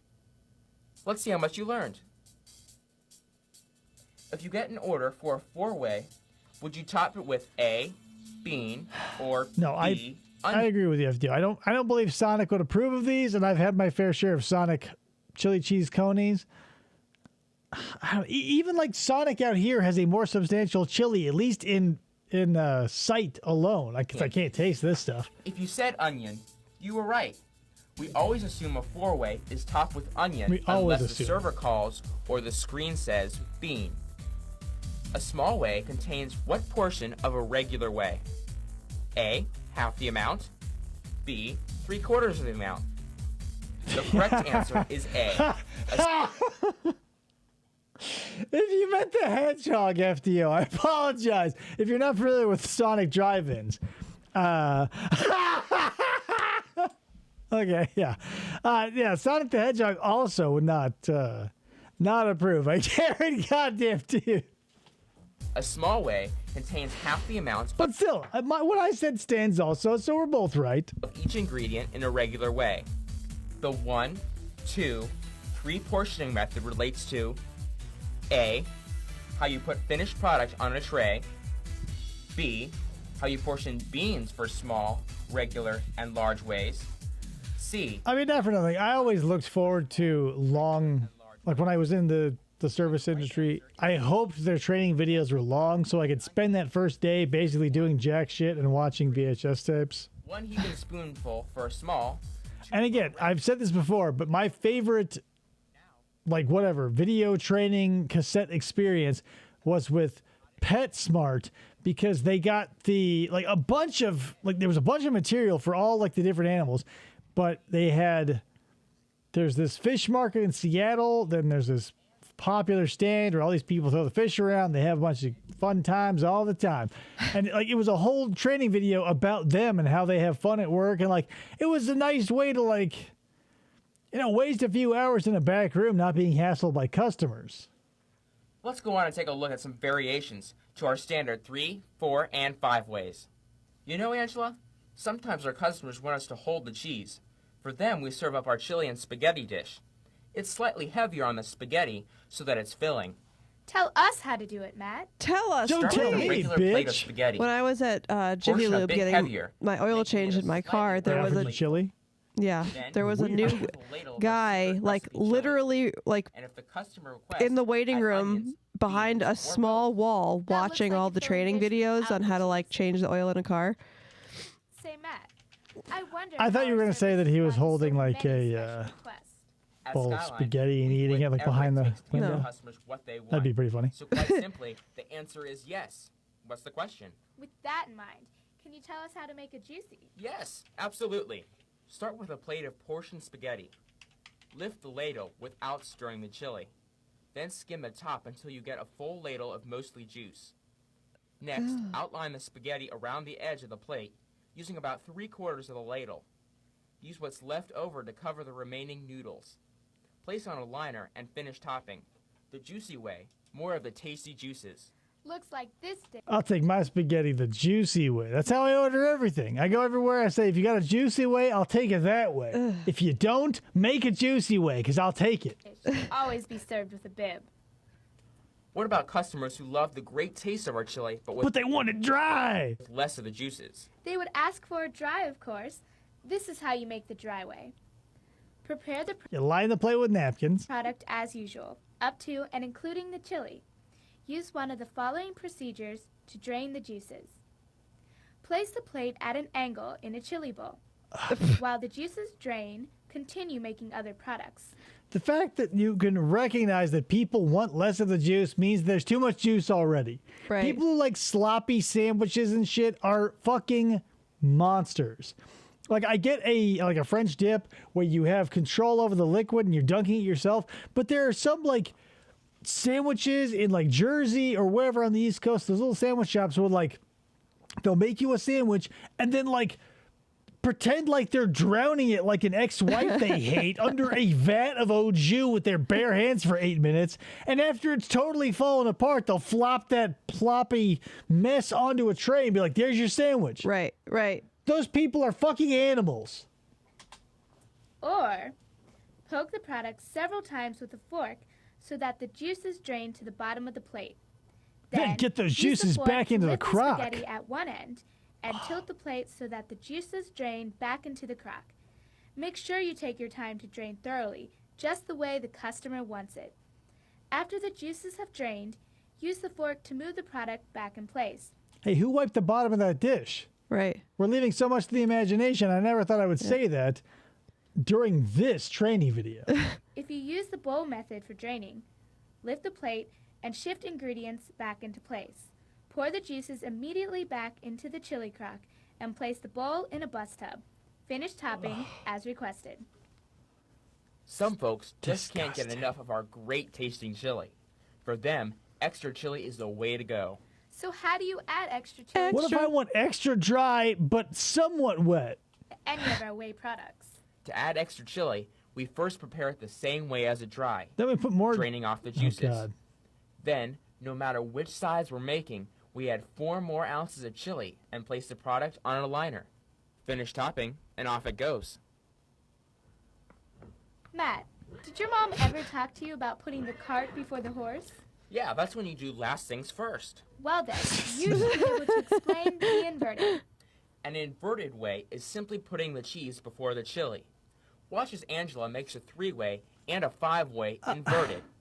Start with a plate of spaghetti. Like, here's the thing, guys. If they are going to start opening up the concept of, like, not only the ingredients in the 3, 4, 5 way, and now they're going to say, well, what if... Oh, God, you missed so many wieners, Tony. Oh, my God. You missed all the wieners. And buns. Well, that's what you get for showing a plate. Canoe those buns, Tony. But like, I forget what I was talking about. Oh, if we're going to talk about, like, the variation of ingredients... Like, because imagine the annoying, like, okay, so you're someone who works at Skyline Chili. You say, okay, here's what I want. One of your disgusting chili spaghetti platters, but instead of chili beans, onions, cheese, I want spaghetti, cheese, chili, onions. Uh-huh. Or anywhere in between. I'd be like, fuck you. This is why In-N-Out has like 4 things you can choose. Aside from the secret menu, which again isn't that much. If someone were to like walk into a Taco Bell, like, I want a Mexican pizza that's actually like bean sauce, cheese, lettuce, blah blah blah, I'd be like, get the fuck out of here. For the 5-way, add beans. Then add the full correct portion of cheese, spreading it so it covers all the spaghetti and is level. Then stir and carefully ladle the chili, covering all of the cheese. Top with onions and place on a liner. really quick here. If you're a chili fan, I want your opinion on this too, because I'll do exactly what they're describing here, saying spaghetti, because I'm not a fucking ape. But when I make chili, what I'll do is I'll put the cheese on the bottom. Yep. So that, it melts. And when you go into that chili, you can scoop up the cheese at the bottom and it's always there. Whereas like when you put it on the top, it can go all over the place and it melts and there's some string action that's kind of a problem. But I find when you put it at the bottom and you scoop, all those strings sort of get lost in the chili, the substrate of the chili, if you will. So, maybe you've not thought of it, but if you have, let me know. Or are you one of those people who just throws the chili and onions on top? Cheese. Cheese. Cheese and onions on top. I don't do onions personally. A little powerful. But I say throw that chili on top of the cheese because it's like it turns into like something you can cut with your spoon. You're not constantly, especially if you're a person with facial hair, ladies. This thing will attract crumbs and stringy cheese like you would not believe. And, it gets trapped and starts to stink. And it's easier just to be like, donezo. Finish off the 3-way with a full ladle of chili and place on a liner. Top Or and inverted bottom. way. Yeah. I can accept that because if you put a thinner layer on top, it's got a better chance of melting. And especially if you put it on the bottom too, you're going to have, that's the thing. It's a lot of things that go through my mind now. I have to cater around my facial hair because like you people without beards can go, oh no, I got something on my face, napkin, wipe, whatever, and it's gone. If something gets in my beard and I wipe it with a napkin, I've just worked it deeper into my beard and it'll start to, stink later. So I need to get as little in initially as possible. No matter if it's a 3-way, a 4-way, or a 5-way, top it in the usual order, except put the cheese before the chili. Sometimes, Matt, you just can't get enough of a good thing. And other times, you get too much of a good thing. That's why we have offer a medium. light and heavy portions. Oh. Tell us, Angela, what do we do for customers who want a little more or a little less of their favorite ingredient? As always, we use a little more or a little less of their favorite ingredient, Matt. We let them come into the kitchen and pick their own. Yes, for light. We invite them back to fluff the cheese, Yeah. obviously. We use half of the ingredient amount, and for heavy, 1.5 times the amount. Let's take a look Well, at someone light specifically and heavy asked for on our 3/4 of the regular-sized amount. ways. Right. For light spaghetti, fill the plate with half the amount. Oh. For heavy spaghetti, fill a regular plate, then add half a portion more spaghetti. Whoa! For light beans, Math! add a half a spoonful, spreading evenly Whoop. with the back of the spoon. For heavy beans, use 1.5 the amount, or a heaping spoonful. The earmark of good beans is the liquid that they are in is clear as crystal. Every good bean I've ever had has come from a liquid that's as clear as Arrowhead water. How the fuck do you do that? Light onion, use 1 heaping spoon and spread evenly. For heavy onion, use 3 heaping spoons and Jesus! spread evenly across the product. For the cheese lover Sides. or Sides. onion lover, Sides. we offer sides. For a side of onion, scoop 3 heaping spoons into a cracker bowl. This should fill the bowl halfway. For people coming through a drive-thru and to get a bowl of onion for their dogs, it's called a Dungioncino. For a side of cheese, fluff the cheese with one hand Ugh. and portion a small dome into a cracker bowl. As the name suggests, serve on the side. But remember, you'll always get more control when fluffing your cheese while using 2 hands. Okay, so Cup far the for cheese at training the bottom. purposes, we've shown you how to prepare one product at a time. But during the rush, combining orders What if someone and orders making 2 multiple lists things? Oh together my can be God! a real juggling act. Here's Skyline time in the fast lane. Start by pulling plates for the product ordered. In this case, we'll make 3 3-ways. First, spaghetti all 3 plates. Notice, Spaghetti 'em. same product, same portion. Well, you never had spaghetti chili, Tony? You're a normal person? That's weird. Consistency in size and taste is what our customers expect. Hot spaghetti, full and level, rim to rim. Remember to scrape off any hangers. Seriously, Tony, you missed such an overtly sexual training video. I cannot believe it. It like the rim to rim really brought it back to me because there were, we've been talking a lot about that kind of stuff. Then, chili off Lots of wieners. Stir first. For that great chili taste, use a full ladle and empty every drop. Use the drop wrist method. faster drop, I'll never waste a load of chili. better coverage. Touch up the bare spots. Finally, cheese all 3 products. Fluff first and place oval mounds on the product. Cheese is on the constant the customer fluff. sizes up our product visit to visit. Consistency does count. Move to a serving. The one thing I don't want to like be upset about is the amount of cheese they throw on their food, because we're like on the occasion I go to Chipotle and I get a bowl and I say extra cheese, I want them to do exactly this. But what they do is they take their prissy little thumb and forefinger and they grab one measly strand and they go boop and they go, is that good? And I go, no, God damn it. I don't say that. I say, that's fine. But what I want to say is like, do this. Right. Like, fluff up that cheese and throw it on my bowl. Don't be like, boop. Like you're flicking a cigarette butt onto my meal.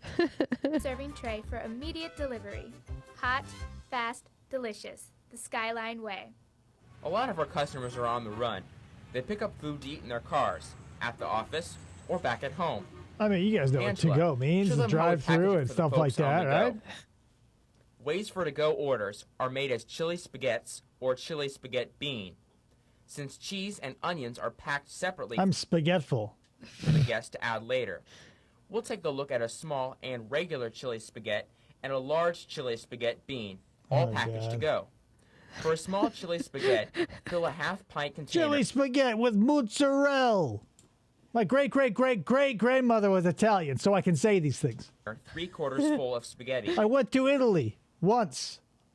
I mean, I saw it on a postcard, but now I say mozzarella. For a regular Spaghetti. chili spaghetti, portion spaghetti Man to of cover the fill God. line. Am I right, guys? You guys Make are all certain Italian, to get too. good edge-to-edge coverage.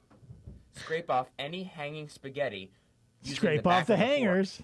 For a large chili spaghetti, do the same. Notice the lid is always placed underneath the carryout container before adding product. The container can get really hot, so this keeps you from getting burned. Then stir chili and portion as follows. For a small, use half a 6-ounce ladle. For a regular, use a full 6-ounce ladle.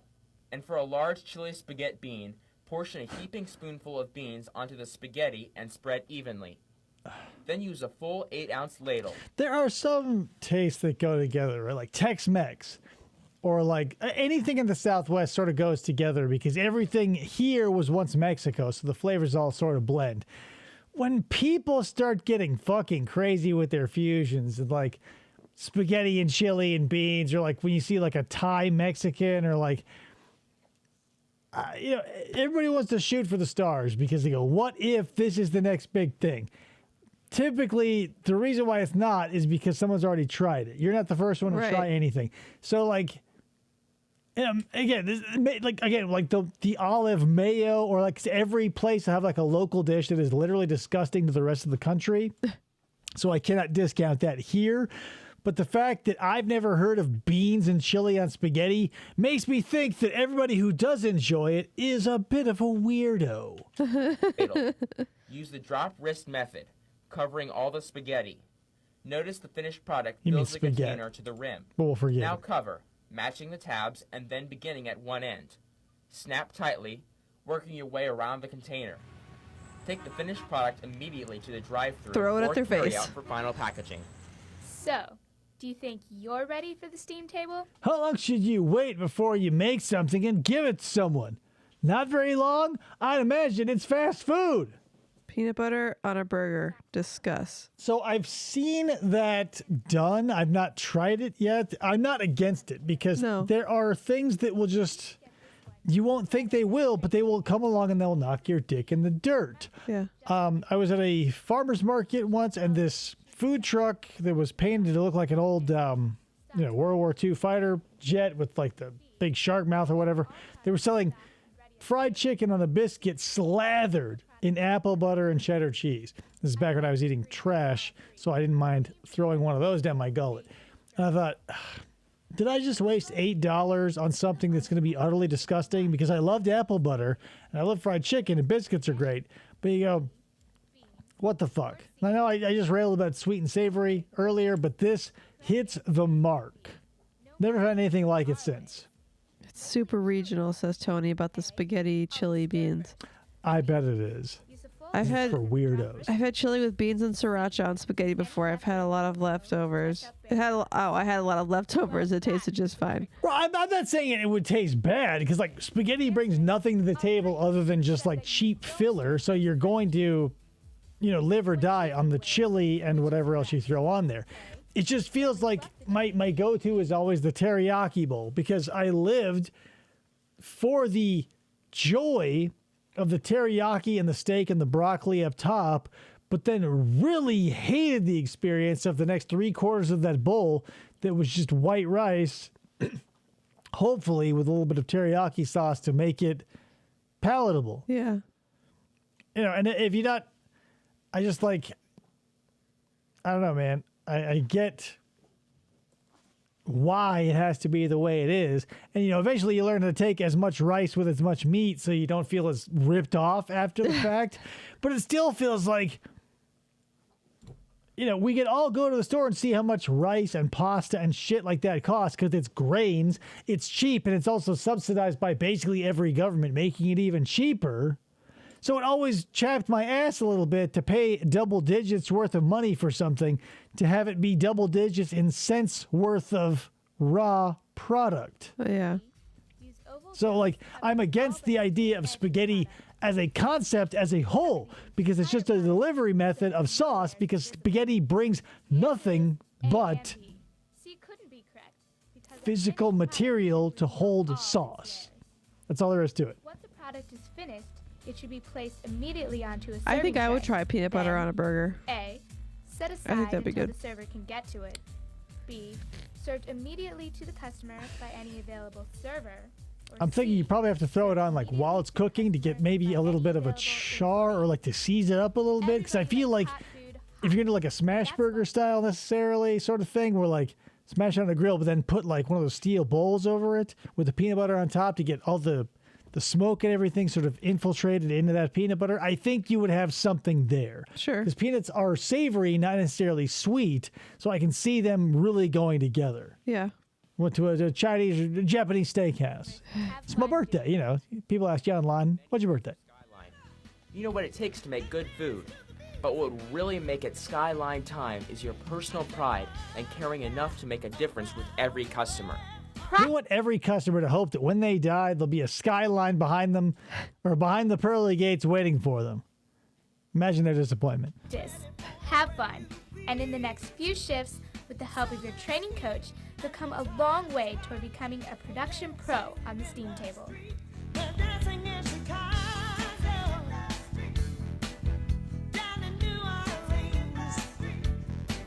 The least energetic version of the song ever. Whoa, the Matt Orab Skyline crew. They did a really good job. The mediocre covers. Right, as I'm saying. And you think Mary Redwine is related to Mark Redwine? The guy who killed his son after his son found out he ate shit out of diapers? That's a little true crime trivia for you. Now, we've been through 51 minutes of an hour and 13 minutes. But we have luckily stretched it out to just about 2 hours.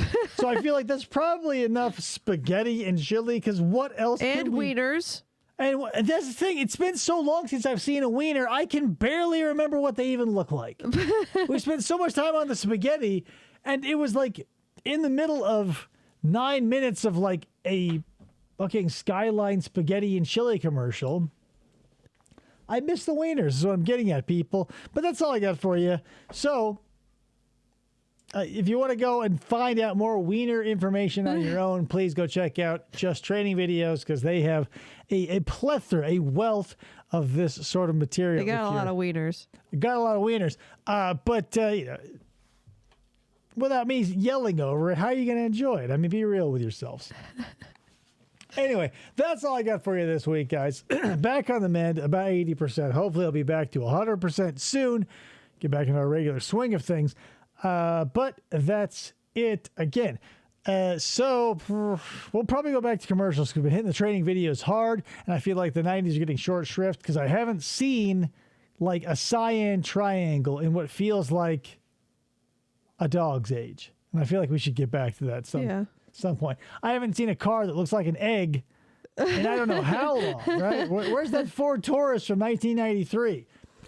Anyway, thank you so much for showing up. I appreciate it. I don't want to play the wrong sound drop, so there we go. I will catch you on the next episode of FFOP Radio. Bye. Bye.